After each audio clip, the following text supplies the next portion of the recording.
Hey guys, welcome to episode 3 of Sanity Check, where we'll be talking today about decisions.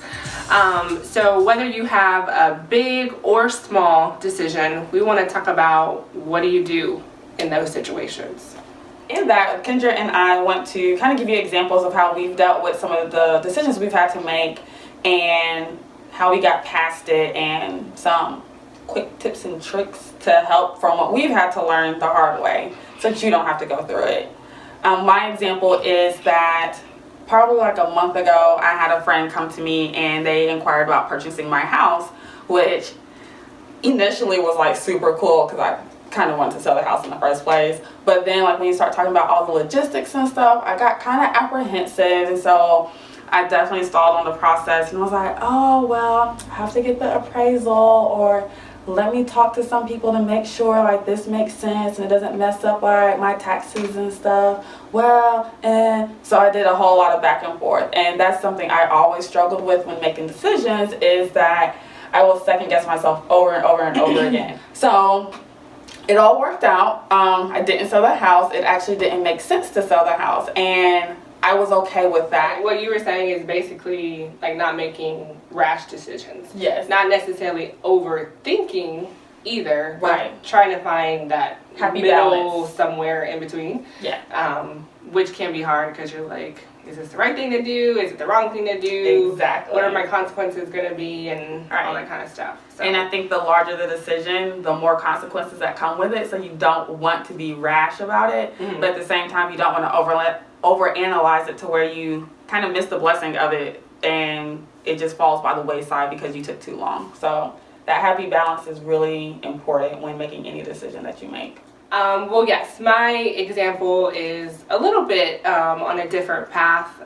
Mine that I have, that I constantly work through and process and think about, is more about the decision on how do I handle when I make mistakes. So as much as it seems pretty typical that you learn the most things, or something is going to stick with you if you made a mistake, if you failed or forgot something in some type of way, that's probably the best way to learn, but it's the hardest way for me to learn. I really have yet to accept when I make mistakes, not because I think that I'm perfect, but when I do make a mistake, I constantly think about, how did I let this happen? Why didn't I think of this before? And it could be literally something as simple as leaving my daughter's car seat in my husband's car, and that can take me down this thought process of, why didn't I think of that? I should have remembered. I should have, been prepared, and, this and that. So it's something that I honestly feel like I've struggled with since, at least teenage years. I can remember, always kind of, overthinking from that standpoint, and not allowing myself to say it's okay, like it wasn't intentional. Mm-hmm. Next time I'll remember this and just move on. So my decision with that is a daily decision. So not just one big huge decision, but a daily decision that every day, accepting the fact that I could potentially make a mistake. It's not my goal, and I try not to, but if I do, it's okay. Yeah, and I have, and I have the choice to decide, how am I going to react to that?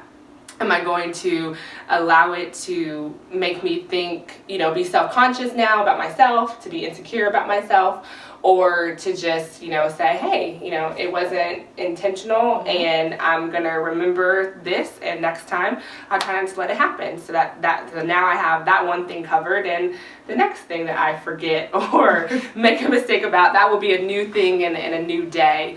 But that my mistakes don't define me. It's my decision regarding how I react to them. So my decision-making example is more so about a daily thing to remember. So you made a really good point on, like, your mistake doesn't define you. So for those life decisions that, for whatever reason, we realize I probably shouldn't have done, how would you suggest that people work through those so that they don't internalize them and they don't feel like they're a complete screw up or anything like that, and they learn how to grow from that and become better than, versus sitting in that moment and internalizing it again. Yeah, so like if you had a big decision to make and maybe the choice that you made didn't, turn out to be the best one that you could have made. So you're saying, how do you handle that? Yeah. How do you process that?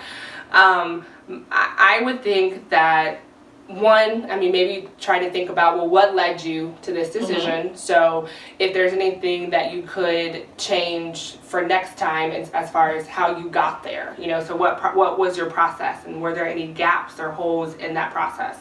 And if you go through that and you find that there weren't, well, I think it's just taking on a mindset of kind of like looking at, well, what do you have right now? Though the decision that you made didn't turn out exactly the way that you wanted, kind of like we've talked about in a previous week as far as like embracing this season, trying to intentionally find the good in the situation that you're in. And then once again, coming back to my daily struggle of then learning from it and making a point to just try to get better each day from that point on.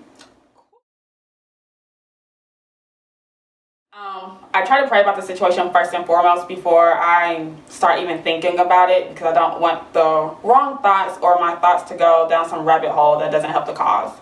And then in that, I also reach out to my friends and family who have been through a similar situation and ask them what their take on it was, what they may have learned or wish they would have known, and things like that. And I go from there, and generally if I listen to the right people and I focus on the prayer that was actually asked, things go pretty well. And for me, I'm a big list person, so if it is a big enough decision that it may require me to do a pros and cons list, so that just helps me to get all my thoughts written out on paper, and it's kind of a visual aspect for me to see, is this really a no-brainer? Are there 10 times more pros, and so why am I wasting my time thinking through this multiple times a day when it's right there written out? Or if there are more cons, then it's like, obviously this is a bad decision. Why have I still been considering it when I know that it's not the right thing for me to do also too?